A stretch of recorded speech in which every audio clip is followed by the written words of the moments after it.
منیر اکرم صاحب، وزیر اعظم شہباز شریف اور صدر ٹرمپ کے درمیان ہونے والی ملاقات میں وزیر اعظم شہباز شریف صاحب کی باڈی لینگویج کے بہت چرچے ہیں۔ ٹرمپ صاحب سے ملاقات سے قبل وزیر اعظم کی اسلامی ممالک کے رہنماؤں سے ملاقات بھی کافی ڈسکس ہو رہی ہے۔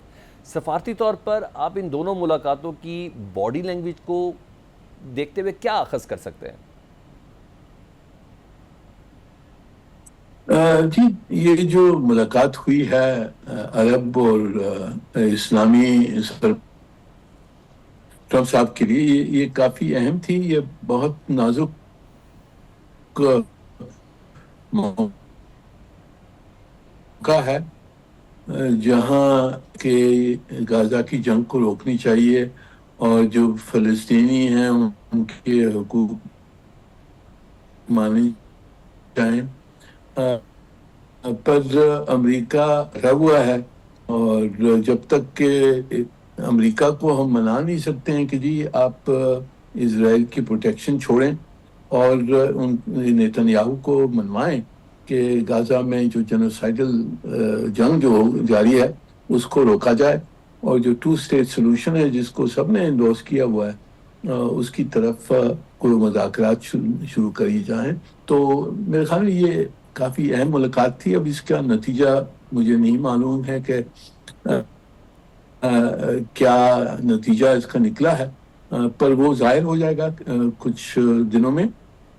دوسری طرف جو پرائم منسٹر صاحب کی اگر ملاقات ہوتی ہے ٹرمپ صاحب کے ساتھ، اگر کنفرم ہو جاتی ہے، وہ بھی اہم ہوگی کیونکہ پاکستان کے بہت سارے مسئلے ہیں جو ٹرمپ صاحب نے کہا ہے جو ہندوستان کے ساتھ ہمارے ڈیفیکلٹیز ہیں، اور ٹرمپ صاحب نے کہا تھا کہ ہم میڈیٹ کریں گے، ہم کشمیر کا مسئلہ اور جو باقی جو آپ کے ڈفرینسز ہیں ہندوستان پاکستان کے ان کے اوپر میں میڈیٹ کرنا چاہتا ہوں، ان مسئلوں کو حل کروانا چاہتا ہوں۔ تو ہم نے یہی میرے خیال میں ہم نے ان کو یہی کہنا ہے کہ جی آپ ایکٹیویٹ کریں آپ کی میڈیشن ایفرٹ جو۔ ٹھیک۔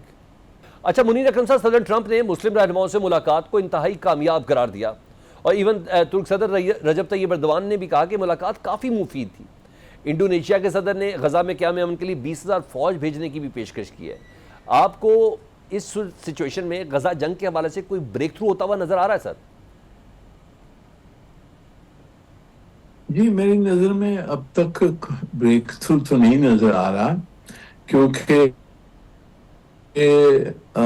یہ فلسطین کی ریاست مانی ہے۔ بہت سارے ملکوں نے، عرب اور اسلامی دنیا نے بھی ٹرمپ صاحب سے یہی کہا ہے کہ نیتنیاہو کو روکا جائے، پر دوسری طرف سے وہ نیتنیاہو اور اس کے جو ایکسٹریمسٹ الائز ہیں وہ تو کہہ رہے ہیں کہ ہم کاؤنٹر میجرز لیں گے اور ہم شاید اینیکس بھی کر لیں ویسٹ بینک کو، غزہ سے نہیں ہٹیں گے، ہماری جنگ جاری ہے۔ تو جب دنیا نے نیتنیاہو کو نہیں منا سکتی ہے اپنے یہ جنگ سے روکنے کے لیے، تو بریک تھرو نہیں نظر آتا ہے۔ پر اب شاید جو ٹرمپ صاحب کے ساتھ ملاقات ہوئی ہے اور ان پہ جو کچھ ہم نے ڈیمانڈز کی ہیں، اگر ٹرمپ اور امریکہ نیتنیاہو کو روکنے کے لیے تیار ہے تو پھر بریک تھرو ہو سکتا ہے۔ بہت شکریہ منیر اکرم